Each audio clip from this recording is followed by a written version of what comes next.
Hello friends, welcome back to my YouTube channel Commerce to Career. So, today we will discuss about the 13th principle of management, that is stability of tenure of personnel. इस principal के अंदर जो Henry Fayol है वो हमें क्या बताते हैं कि feeling of job security among the employees means कि एक जो बॉस होता है, एक जो मैनेजर होता है, उसको जो उसके एम्प्लॉइज है उनके अंदर एक फीलिंग जगानी चाहिए कि यस, अगर तुम एक बार यहाँ पर सिलेक्ट हो गए हो और तुमने अच्छा काम किया है तो तुम यहाँ पे परमानेंट रखे जाओगे। तुम्हें बार बार हम क्या नहीं करेंगे, बार बार तुम्हारा हम ट्रांसफर नहीं करेंगे या फिर बार बार हम तुम्हें जॉब से निकालेंगे नहीं। मीन्स की stability of tenure of personal means की बार बार एम्प्लॉय का टर्न ओवर का मतलब होता है कि जो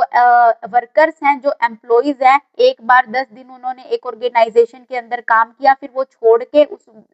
ऑर्गेनाइजेशन को किसी और ऑर्गेनाइजेशन के अंदर काम करने लग गए, या फिर जो एक एम्प्लॉई है वो बार बार एब्सेंट हो रहा है, मतलब कि ऑर्गेनाइजेशन के अंदर वो बार बार आ नहीं रहा। 10 दिन आ रहा है, फिर वो 5 दिन की छुट्टी पे जा रहा है, फिर वो 2 दिन आ रहा है, फिर वो 2 दिन की छुट्टी पे जा रहा है। तो ऐसा ऑर्गेनाइजेशन के लिए क्या है, गलत है, जिससे ऑर्गेनाइजेशन के काम पर बहुत बुरा यानी कि नेगेटिव इम्पैक्ट पड़ता है। So stability of tenure of personal के अंदर जो हेनरी फ्योल है वो यही बोलते हैं कि एक मैनेजर को प्रॉपर इन्वायरमेंट क्रिएट करना चाहिए ऑर्गेनाइजेशन के अंदर, जिससे जो एम्प्लॉई हैं वो मोटिवेटेड फील करे, जो एम्प्लॉइज हैं वो सेफ फील करें, फ्रेंडली इन्वायरमेंट क्रिएट करना चाहिए, जिससे कि जो एब्सेंट रेट है किसका, वर्कर्स का, वो रिड्यूस हो जाए और जो बार बार टर्न ओवर हो रहे हैं एम्प्लॉइज एक ऑर्गेनाइजेशन से दूसरी ऑर्गेनाइजेशन के अंदर, वो भी जो है बिल्कुल स्टॉप हो जाए या फिर बिल्कुल मिनिमम हो जाए। और बार बार ट्रांसफर करना किसी एम्प्लॉई को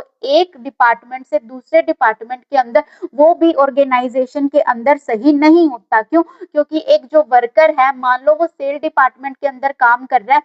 उसने 10 दिन तक वहां का काम सीखा, अब 2 महीने बाद आप उसको प्रोडक्शन डिपार्टमेंट में शिफ्ट कर रहे हो, तो अब वहां पर भी उसको 10-15 दिन लग जाएंगे उस काम को करने के लिए, मशीन को प्रॉपर तरीके से चलाने के लिए, जिससे उस जो एम्प्लॉय है उसका क्या हो रहा है, डिससेटिस्फेक्शन लेवल इंक्रीज हो रहा है। उसको लग रहा है मुझे वहां से क्यों निकाल दिया गया, क्या मैं वहां पे सही काम नहीं कर रहा था, या फिर मुझे इस जॉब के अंदर क्यों रख दिया गया, ये काम तो मुझे आता ही नहीं है। तो काम को करने के लिए भी उसको टाइम लगेगा और उसके अंदर डिससेटिस्फेक्शन रहेगा कि सिर्फ मुझे ही क्यों निकाला गया। तो हेनरी फ्योल बोलते हैं कि जब आप किसी एम्प्लॉय को सिलेक्ट करते हो तो उनको प्रॉपर फीलिंग देनी चाहिए कि आपकी जो जॉब है वो सिक्योर है। आई होप आप सबको ये पॉइंट क्लियर हुआ होगा। Thank you and do not forget to subscribe my channel.